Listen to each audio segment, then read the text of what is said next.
Well, I think, in some ways, when they see the consequence on their mom of not planning ahead and not feeling well all around, they then learn that they want to encourage you to do it. So in my house, if I haven't worked out, my older son will say, like, go work out. Because I think they just start to see that I can be a little stressed or a little bit on edge. And I have, throughout the pandemic, I used to take classes in the studios every day. So by the time I came home, I had already worked out. But with the pandemic, like everyone else, I was working out at home. And so they just got used to, like, it's somewhere between like 6 and 7:15. I was in the living room doing some form of exercise.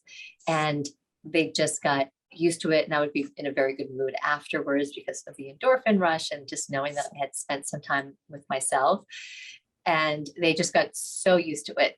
And I would run, I would do the exercise and then maybe get breakfast and then go back to exercise. And there's even jokes, like I'll say, like, I'm done with my right side, but I haven't done my left side yet. So I can't heat up your lunch till I do my left side. It's just very funny.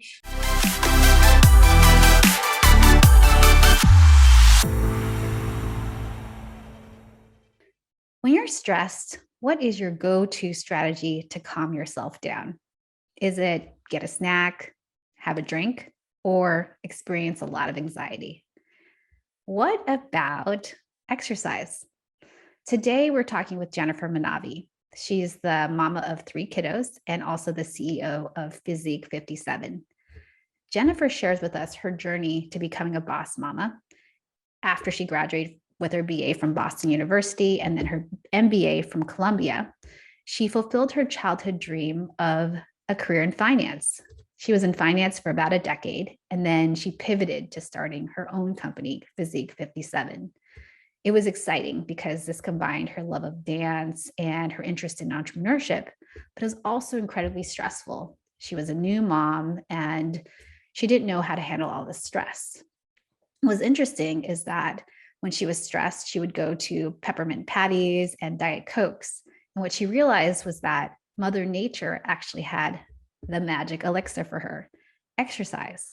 So she used to skip her workouts, but instead, when she got really busy and really stressed, she would make sure that she always, always, always had her exercise. And that self-care routine we talk about in Boss Mamas, that it's about fueling our tank, and that self-care is essential. It's how we juice our joy for the long road ahead. So Jennifer shares with us her practices of involving exercise and also having better sleep routines, limiting alcohol, having a better diet, and how she involves not just her own routine, but also her family's routine so that they can all support her in this journey of success and fulfillment as a boss mama. I'm so excited for you to meet Jennifer. All right, Jennifer, I'm excited to talk with you. And I want to bring it all the way back. Jennifer, did you envision that you'd be opening up this physical fitness company back when you were a kid? It's a really good question. And maybe I should have. But at the time when I was growing up in like 70s and 80s, and even into the 90s, entrepreneurship wasn't such a well-known concept. I mean, there were entrepreneurs, but they always were like really out of this world, kind of crazy people that came up with new types of businesses. But most people in my universe were not entrepreneurs. And I feel like it wasn't until when I was working on Wall Street, and it was the late 90s when like Netscape and Silicon Valley and all of that really started to happen, that entrepreneurship actually became a really cool thing because it was creating billionaires. And in my growing up, that just wasn't what was happening, or at least it wasn't publicized as much.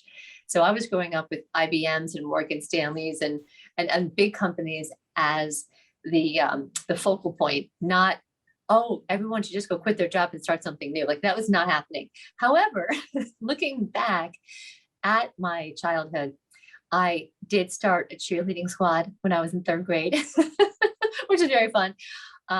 I was the president of my dance company, and we like did some really new things. in that arena. So I look back at growing up, and I think I actually did have an entrepreneurial spark, but I just didn't have a language for it and didn't know much about it. And then also growing up, I know people are very often influenced by movies. And I saw the movie Working Woman, if you remember that, where she's working in M&A, and that was, I saw that, and that really, really inspired me to think about getting involved in the finance world, or just being a really powerful woman. At the same time, though, another movie that was just as impactful for me was Flashdance. So I loved Flashdance with the dancer, and I loved Working Woman. And it is really funny. It is hysterical to me, like after all these years, like I think I combined Working Woman with Flashdance and made it a career with dancers in business. So no, I did not think I would start a fitness studio, but looking back, I think it was just something I didn't even know to imagine. And instead I chose, which I really enjoyed, was a finance career, a financial services career. And I liked it a lot.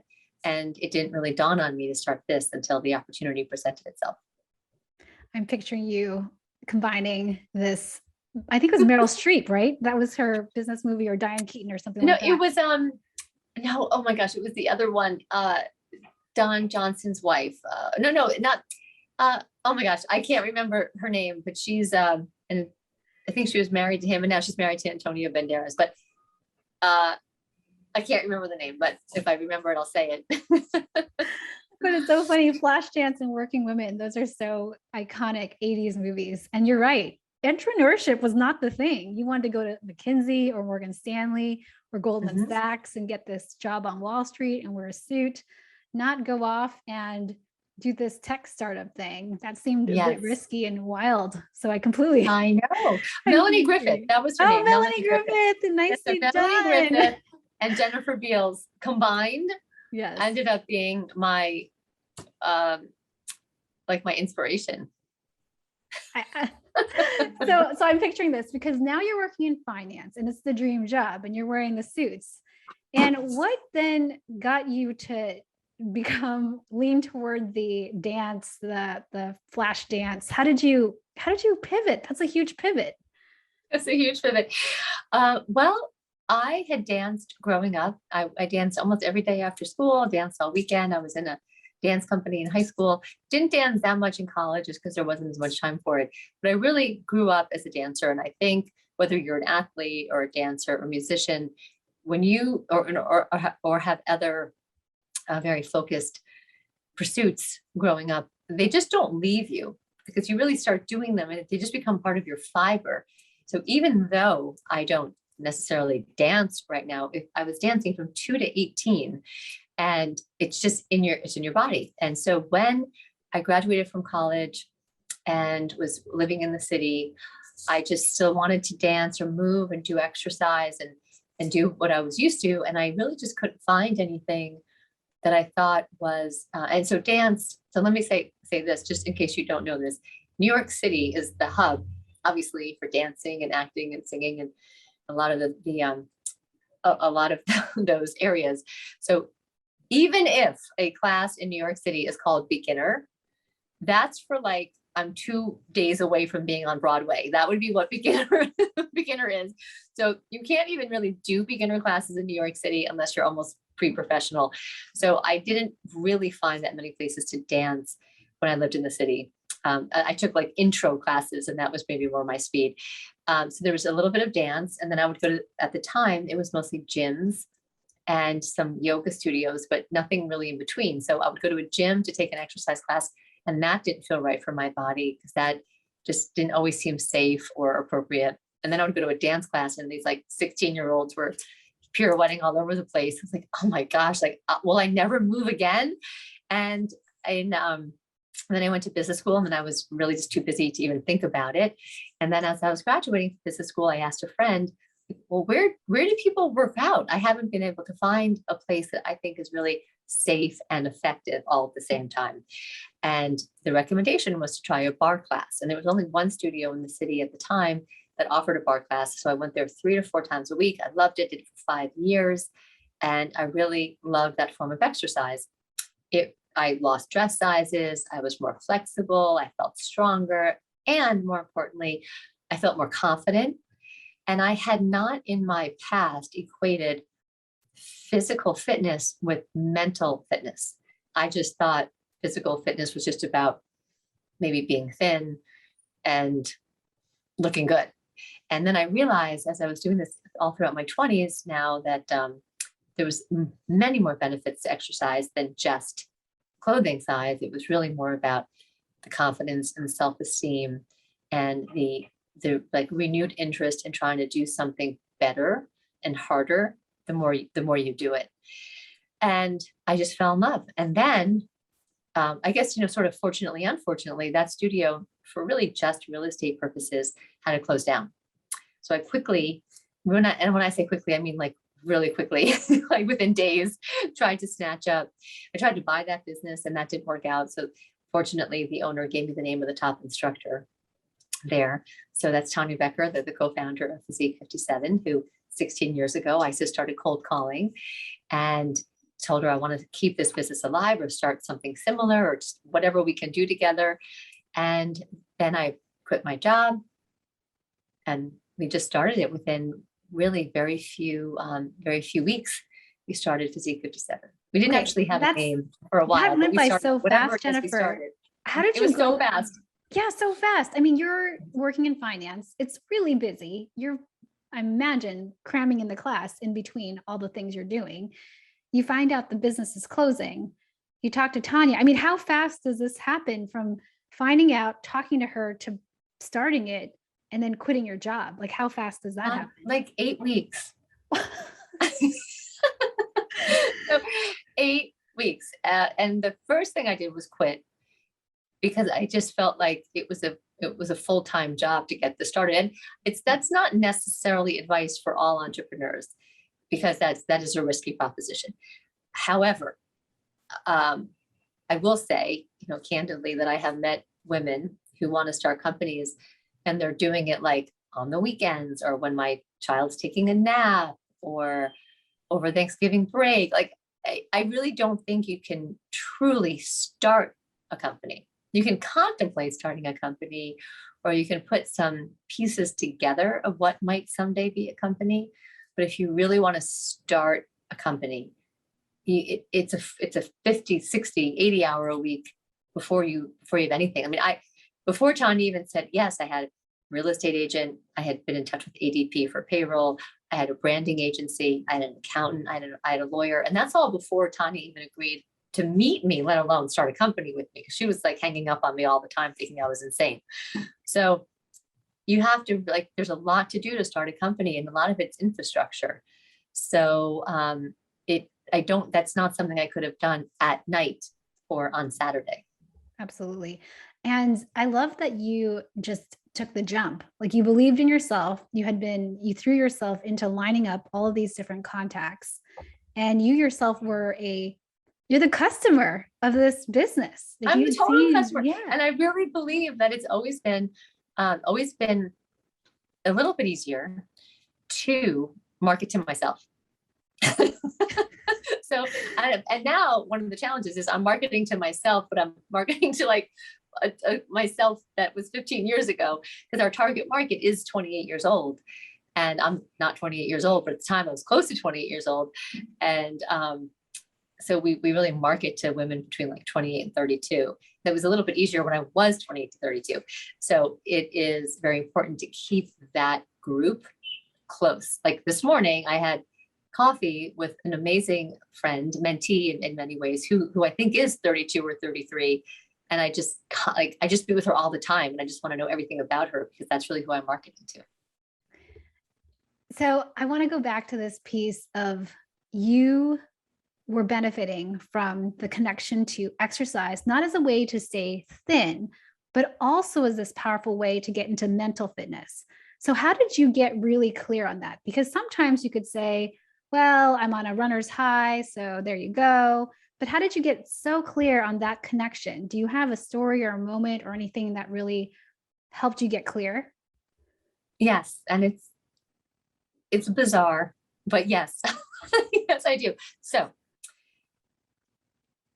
back in the day, I worked at Morgan Stanley for 5 years. Back then, when a woman went to work, she wore a suit and like pantyhose. I mean, I don't know if they still sell pantyhose, but there's pantyhose and high heels. And so there's that. And then also want to say that my department at the time had about 70 people in it, or maybe like 100 people in it. And there was only about 10 or 11 women, which is, I'm sure this has changed a lot. And we're not talking about 50 years ago, by the way. This just happened to be my department from 2000 to 2025.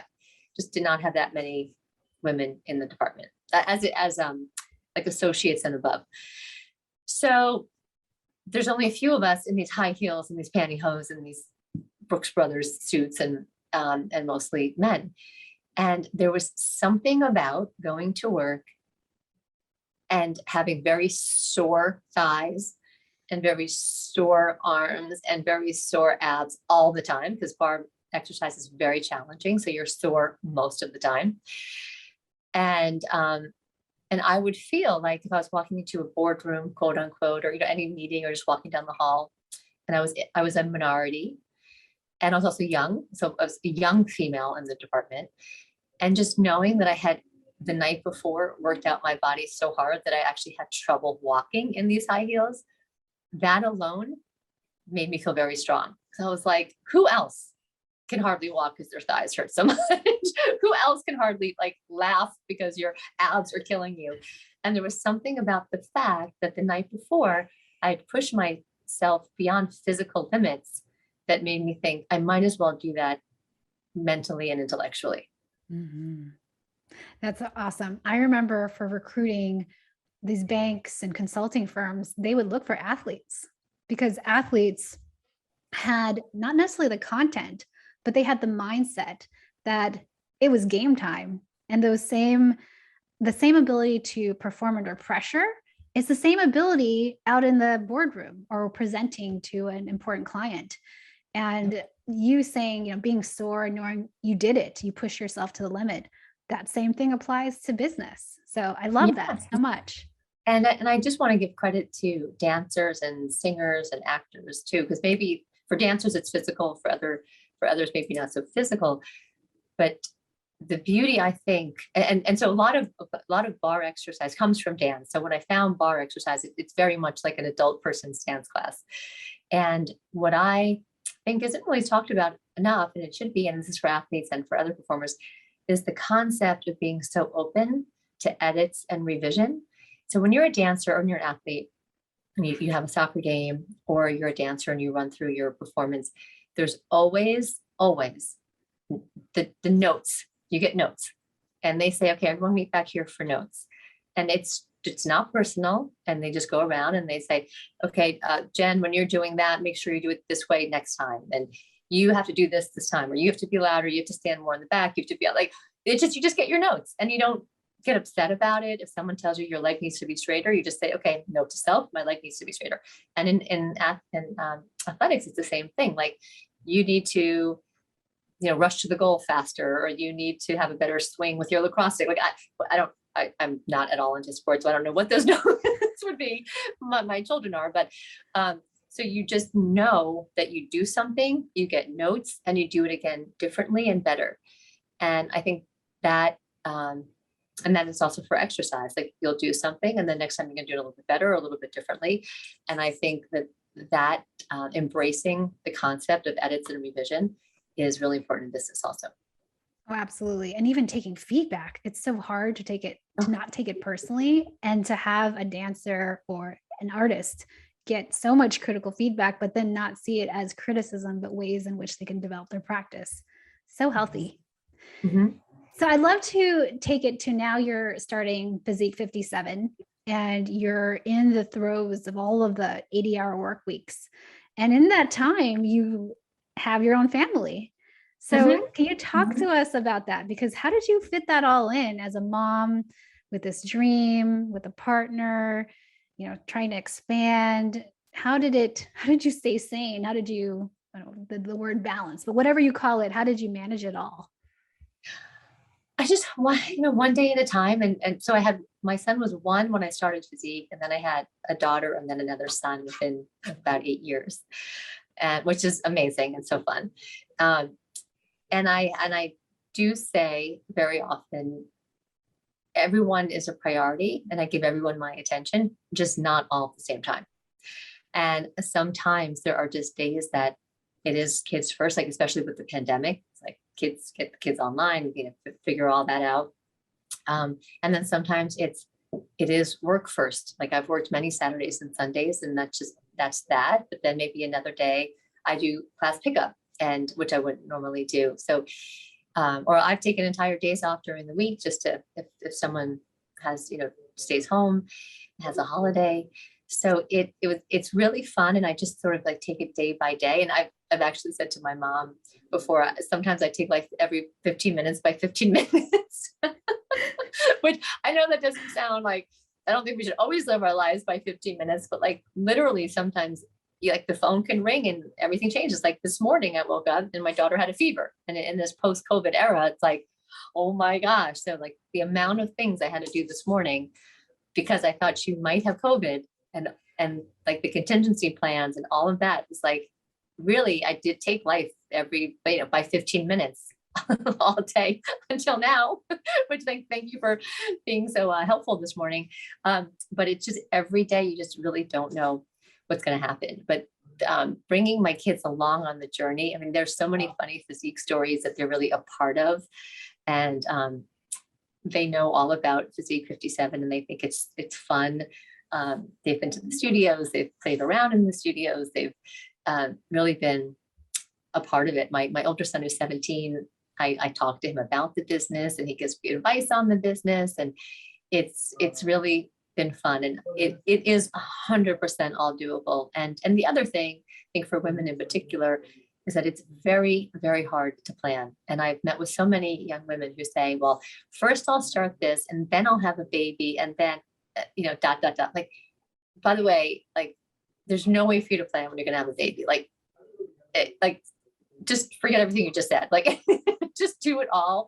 Just do it when you want to do it. And like, even if you start and get pregnant at the same time, it's fine. Like in India, actually, we've had 2 studios where our partners had babies like the day the studios opened. So of course they didn't plan it that way, but it was just by the time everything happened, like she literally had twins the weekend that the Mumbai studio opened. And that just happened. And then we dealt with it. It was fine. So it's very hard to plan, but just sort of bringing them all along for the ride, I think, is the most realistic way to live your life with children and with the business. One of the things I admired about your way of integrating fitness and kids and work is that you actually bring them along. And I've never heard of the way that you've done it. So can you share with the audience, how do you get your family to understand that self-care and fitness is important to you? How does that work? Yeah, well, I think, in some ways, when they see the consequence on their mom of not planning ahead and not feeling well all around, they then learn that they want to encourage you to do it. So in my house, if I haven't worked out, my older son will say, like, go work out. Because I think they just start to see that I can be a little stressed or a little bit on edge. And I have, throughout the pandemic, I used to take classes in the studios every day. So by the time I came home, I had already worked out. But with the pandemic, like everyone else, I was working out at home.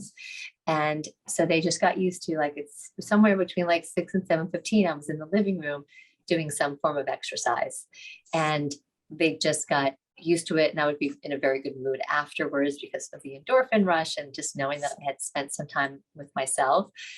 And they just got so used to it.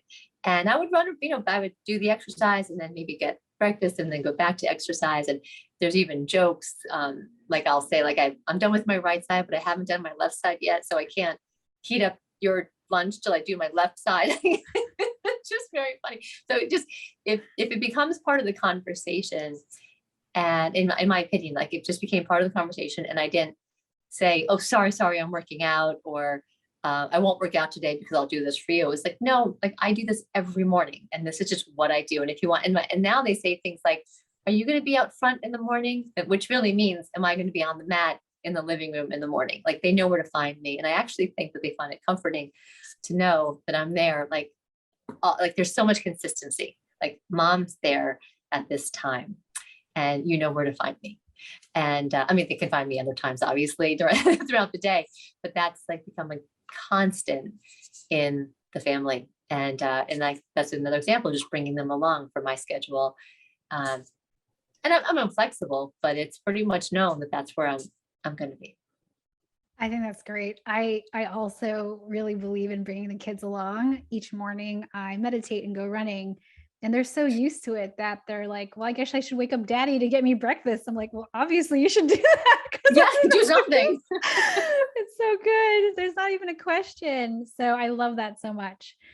So one thing that you have really practiced, you practice what you preach, is this idea of healthy eating and healthy, not just fitness, but integration into your life. In your busy, busy life, how do you keep yourself healthy? Because often women say, Jennifer, I'm just too stressed. I don't have time to fit in workouts. I don't have time to eat healthy. I don't have time to think about how to, bring in these new things and new styles. And so what does it look like for your household?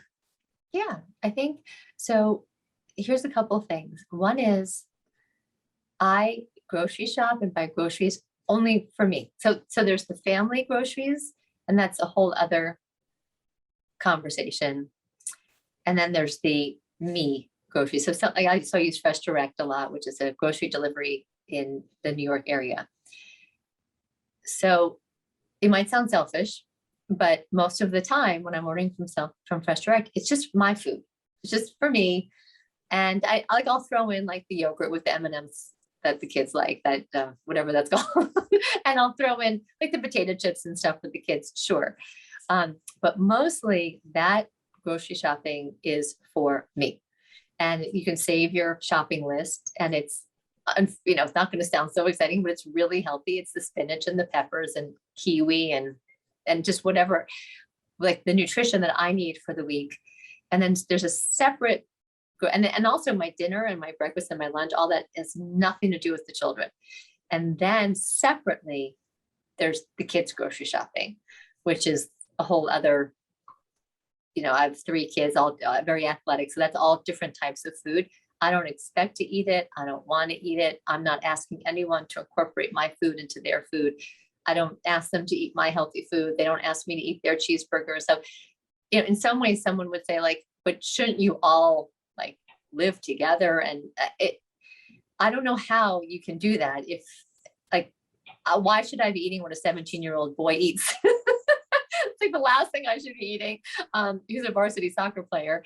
And then I've got a 9-year-old who loves Cinnamon Toast Crunch. So like, I'm not going to get involved with that, obviously. Luckily, my daughter eats almost what I eat, which is really nice. But I think that it's too high of an expectation for women to think that there's like all these family meals where we're all eating together and I'm going to teach my kids to eat what I like. Like, it's just that expectation is too high. And I think it's okay to break away. Like when we sit down for dinner, my dinner is different from their dinner most of the time. No judgment, no nothing. We just have different bodies, completely different bodies. So I don't expect there to be anyone eating all of the same things. I mean, I mean, hopefully they're all kind of eating the same thing, but really different people need different food at different parts of their life. So why should you all eat the same stuff? So there's that. And then number 2 is I really plan my meals in the morning for the whole day. So I know pretty much what I'm going to have for breakfast, lunch, and dinner, even like a day ahead, which is not so exciting. How do you keep yourself from like getting tempted? Like the French fries at the birthday party, or pizza at the birthday party, or the wine at the happy hour, or these. Yeah, no, it's okay. I mean, I certainly indulge for sure. Definitely indulge in things like that. It's just maybe 80% of the time, it's really sticking to the fruits and vegetables and the lean meats and the cottage cheese and the hard-boiled eggs. And it's not fun, but you can, your palate gets used to it, and it's really healthy. And I in my mind, food is fuel. So like I did get a star. My daughter loves it, so I got it with her the Starbucks pumpkin bread, which especially this time of the year, it's like so yummy. Um, so I'll eat that for sure. But I just know that I'm not really doing anything for myself. Like that's not going to help me later in any way. Whereas a really good mix of protein and vegetables and fruits is just going to give you more energy and have a clearer brain. So it's not that I don't eat it. I just know that it's kind of pointless, other than the taste bud part, which is important. It's just not helping you in any way. Yeah, it's interesting because I find you so mindful about the plan for the day, the way that you order groceries. And then when it comes to a decision point, when there's wine or something, the pumpkin bread, you can pause before you start to indulge and all of a sudden half the bag is gone. You think to yourself, is that going to help me?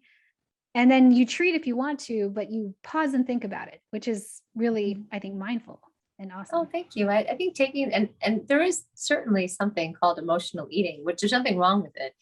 But thinking about why am I eating this? Like there's always that boredom, open the cabinet and just stare at all that yummy stuff and think about what you want. But then I'm like, oh, I really don't want it. I just am interested in staring at it. And I don't, so I just like sort of take a minute and think, well, maybe if I even had some water, that might satiate me. I don't necessarily need potato chips right now.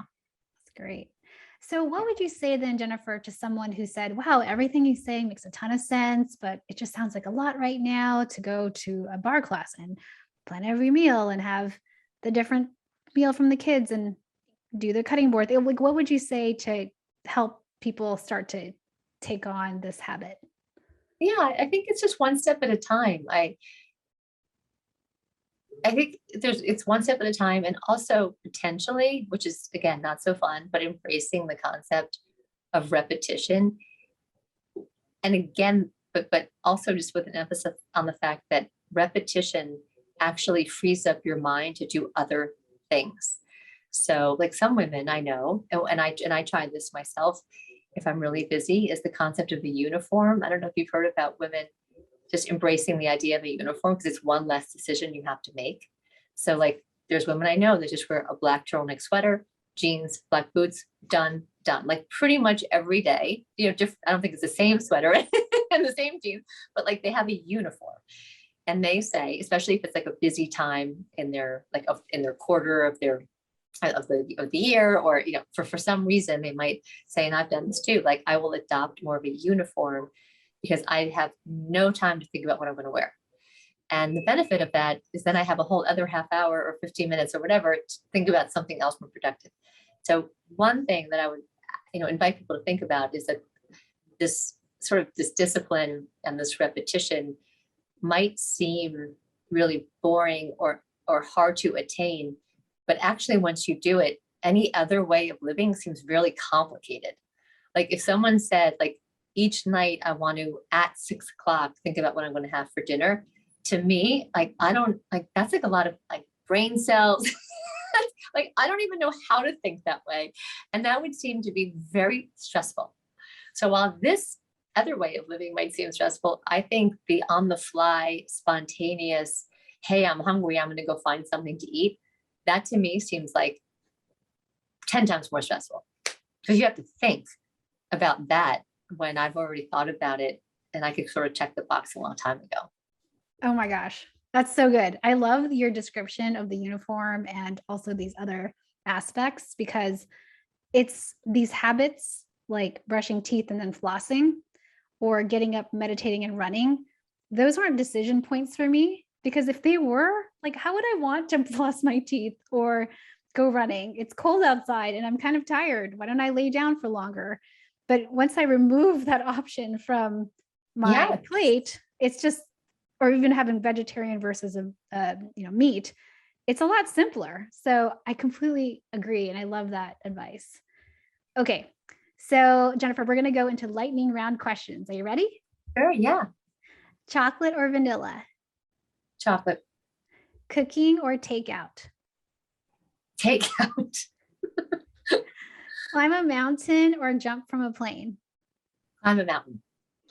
Have you ever worn socks with sandals? No. How would you rate your karaoke skills on a scale of 1 to 10, 10 being Mariah Carey? 2. And there's only one song that I sing for karaoke. What's a recent book you read? Oh, I've read so many books. Right now, I am. There's so many books I've read. There's a book by Norma Kamali that I think is terrific. It's the last one that she wrote, and it's really about her life. And she talks about it in decades. So she's in her 70s now. So she talks about her life in her 20s, 30s, 40s, 50s, 60s, and a lot of tips, a lot of wellness tips. She's just remarkable. So I would say that's maybe not the latest book I read, but that is a book I read recently, and I have like 8 books on my bedside table. So a lot, a lot of books. Nice. What's a favorite way to practice self-care? I think a great way to practice self-care, one way is just to give yourself time. Just give yourself time to do whatever it is that you need to do. I don't actually always give myself enough time. But when I do give myself time, whether it's just doing like a facial at home, or like I make a salad at night for lunch for the next day, like just spending that time on something that's going to benefit you, whether it's like something outward or inward, just giving yourself that time, I think is really helpful. And you know, it's hard to find the time, but when you do, I think it can make you just feel like you took care of yourself. Time is so special. Any good professional developments that you've loved or done?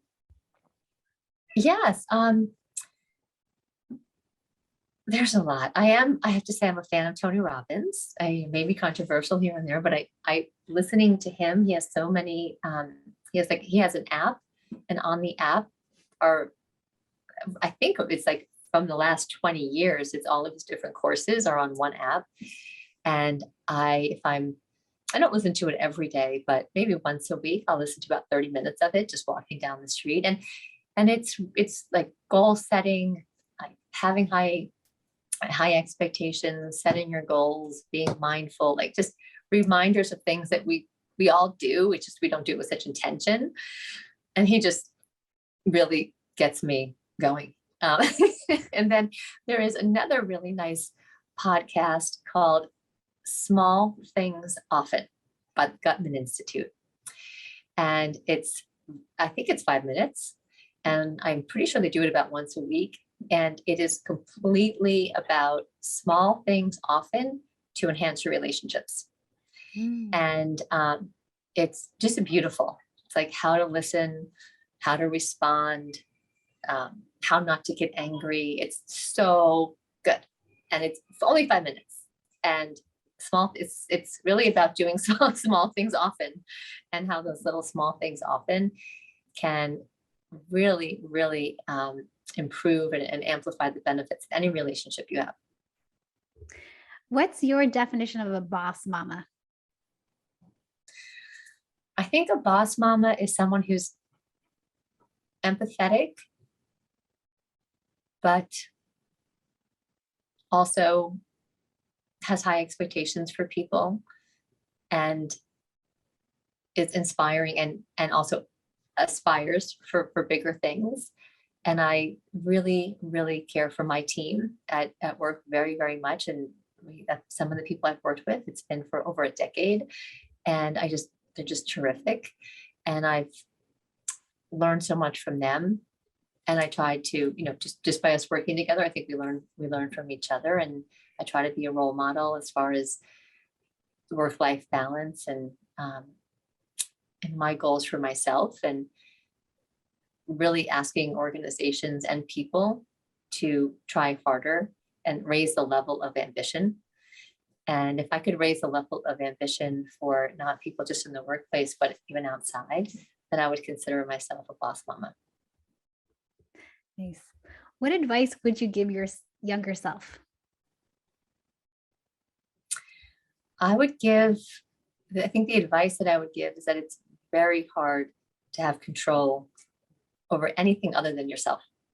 You have control over your actions and your thoughts, your beliefs and your habits. And you really just belong to you, and everyone else in your orbit. You can do your best to control, but you really have very little control. You have influence, but you just don't have any control. And so planning out what you're going to do, and then what that person's going to do, and what you're going to say, and what they're going to say, and promotions and babies, and that, like, you just have zero control over how those things work out, and you can just influence it, but you really can't control it. And then 2 questions left. Where can we find you, like LinkedIn or anywhere else like that? Yeah, so I'm on LinkedIn mostly. I really like LinkedIn, and I'm also on Instagram. My Physique 57 posts a lot more than I do personally, but I would say LinkedIn and Instagram, or the Physique 57 Instagram are where you can find me. Great. And then last question, do you have a final ask, recommendation, or any parting thoughts to share with the audience? I think one big piece of advice that I would give, or any sharing what I've learned, is, and it's going to sound really simple, but it really is, that every day is a new day. And like a terrible Tuesday could lead to a wonderful Wednesday. And I've learned that so much. Like, so doom and gloom, there's no need for doom and gloom, because really you never know. Like, I have literally answered the phone with an unrecognized phone number, only to find amazing news. And then the next day I'll answer the phone and it's terrible news. You're just like, you don't know where it's going to come from. But each day is a new day. Each day is a new day. It's like, you really don't know. You can plan, but just one day at a time, and nothing is really that bad, because it can all just get better. And just, just living with anxiety is useless. So good. All right. With that, thank you so much, Jennifer, for the stories and this wise advice. I love it, love it, love it. Thank you so much. Great to see you. I appreciate your time. Clapping on 1, 3, 2, 1. Yay. Yay.